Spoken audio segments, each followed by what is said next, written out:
Hello, hello, hello. It is time for our Pick a Stick challenge for March. And I lost the video. Go figure. Well, anyway, I am going to walk you through some things. And for people that know about products and all of that, this is mostly for beginners. This is one of those things that I like to do to help our beginners. So let's get started. Okay, I'm back. I'm trying this for the 4th time now. This has not been a successful day. I have ink-stained hands, I have a mess, and I have a new microphone. It's a snowball ice, and we'll see if this gives us any better sound. So, ATC challenge. Yeah. Well, like I said, I lost the video, so this is for beginners. And I want to walk through some of the things that I did. So, ATCs, they are 2.5 by 3.5 inches. These are some that I have done in the past.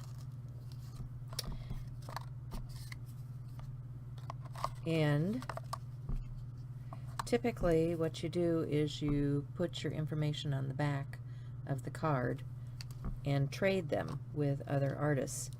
The one that I did for today is this one, and the prompts were add hand or machine stitching. Well, I hand stitched, and I'm going to tell you about that.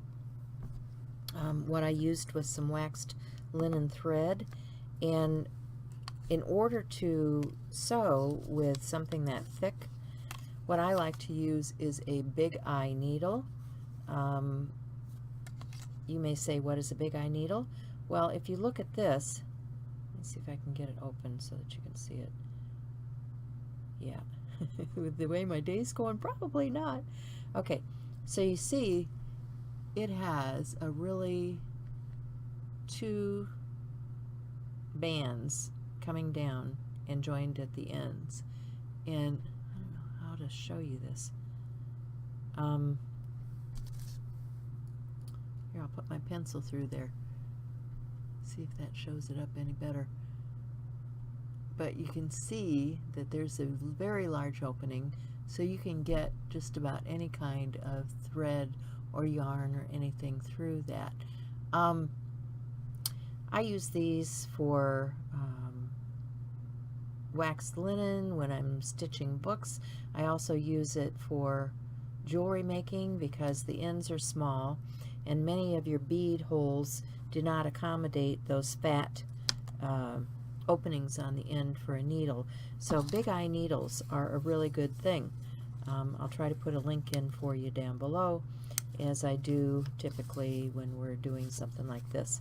Alright, so that was the stitching.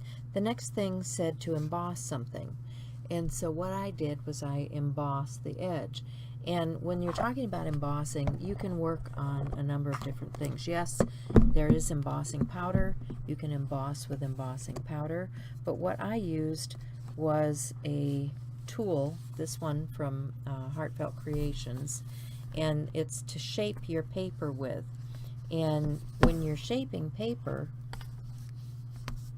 you have all different kinds of tools in here that will go right in the end of your handle, and you can go from anything really big to really small, so you can get a fine line, you can get a really big point.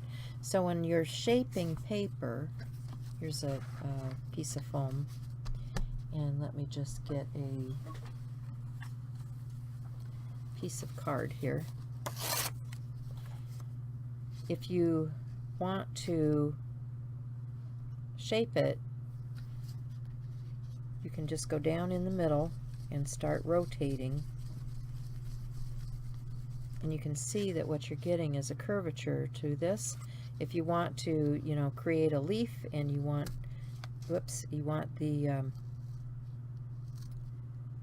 shape of the veins in the leaf to show, you can go in and you can add, I don't know if you can see that, you can add the veins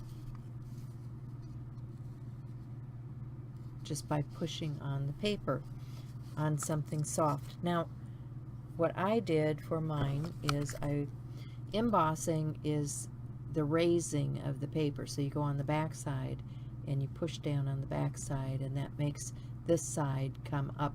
So you can see I created this line around the edge by doing that. So that is embossing something. What I used for the background on this is I had some shimmery paint, and I also used the Distress Oxide ink. The Distress Oxide ink is a different sort of ink that has not really been out for very long. It is a combination of both pigment and dye-based ink. Pigment ink has the true pigment in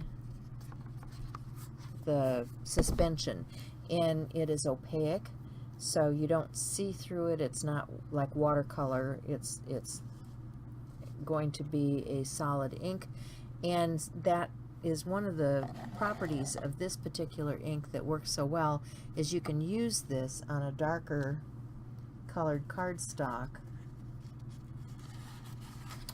and it is going to remain opaque. So if I take this ink and put it down, this is a red that's going on a blue, you can see that it stays that way. Now what releases the water-based ink is by wetting this. So if I spritz this, you can see now that the two inks are starting to separate and move apart from one another, and it creates these really interesting effects. And then when you partially dry,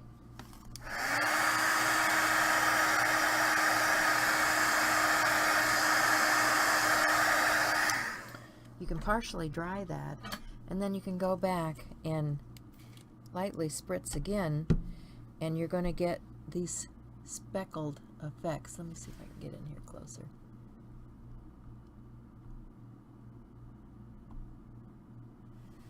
You're going to get this speckled effect, and you can mop some of that off, and it just gives a really lovely effect. Now, as soon as you start adding water, you're going to start seeing some of that other color coming through. It's not as it was in the beginning, where we had this very opaque color. So that's Distress Oxide. Okay, and you can see that effect in the background on this particular artist trading card. And then the next thing said use paint or ink and then close the book. Well, there's no book to close. I could have put another card on top of this, but I decided to use the wild card, which is Sparkle. And can you see the little bit of shimmer on there? That comes from these metallic paints and rubs. And there are a number of them on the market. There's Deco Art, who makes these metallic luster. These are really pretty and creamy, and they go on beautifully. And what do I have here? I have both a coral and a copper, or not copper, coral and turquoise out here to show you in that. But I really like what these look like. Here's the coral and here's the turquoise. Okay, then a very similar product to that is the Inca Gold Metallic Rub. I've had these for longer, so they've been used more and more dried out, but you can see it's a very similar type of product. And what I will tell you is that as these dry, what you may want to do is just spritz this with a little bit of water before you close it up. And What I use in my water is not the tap water, but I use distilled water, because some paints and things will mold using the things that are out of the faucet. The other thing that is here is, this was from Viva Decor. And the other thing that I have from Viva is this 3D stamp paint. It is a very lovely paint.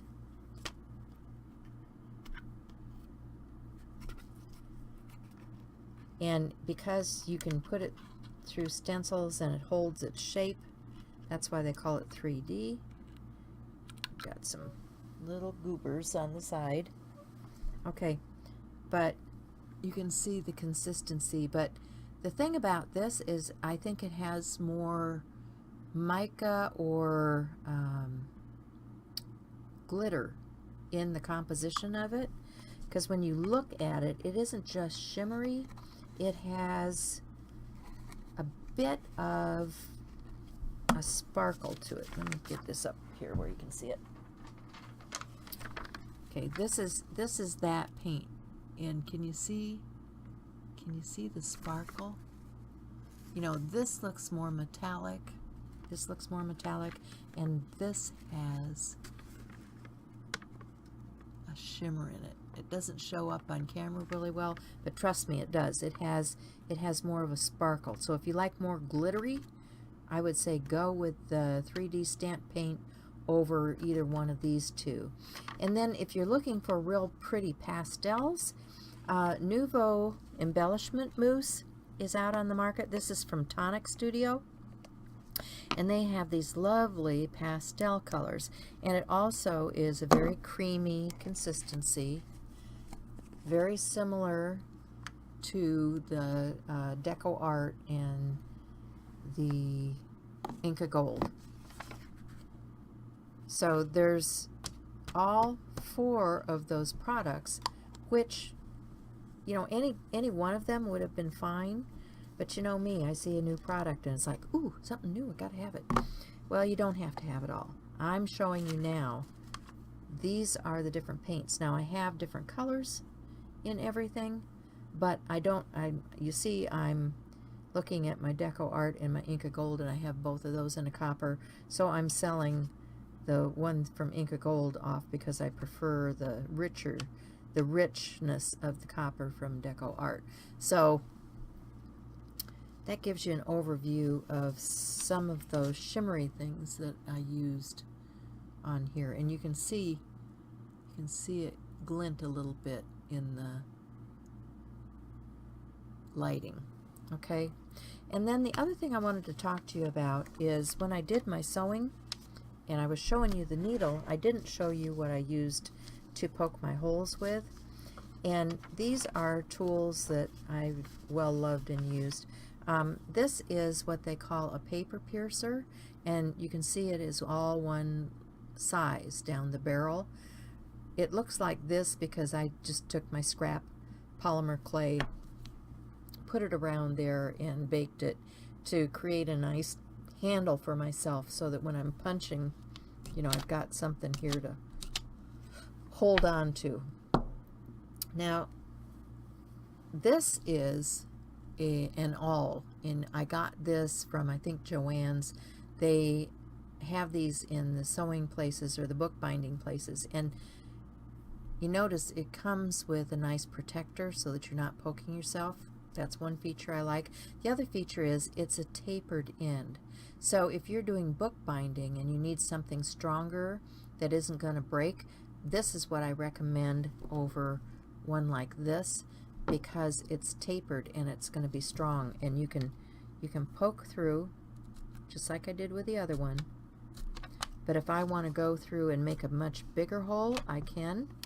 And if I'm getting through layers of things, like if I'm, you know, doing multiple layers like this, it's going to go through like butter because it's that tapered end. Okay, so that's about it for me today. I hope you've enjoyed this. I hope it's been informative for you. Oh, what did I do with those? I had some photos I was going to share with you. I don't know what I did with them now. Anyway, it was from, I've been sorting in the basement, and these are photos from when I was teaching in a store, and you know, my samples, my sample board, and this is the store, one of the stores that I was teaching in. And so yeah, I actually have taught people things about arts and crafts over the years. So this was my little teaching session for today. So I hope you enjoyed it. Thanks for stopping by, and I hope to see you again soon. Bye for now.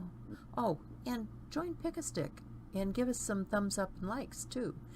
Bye.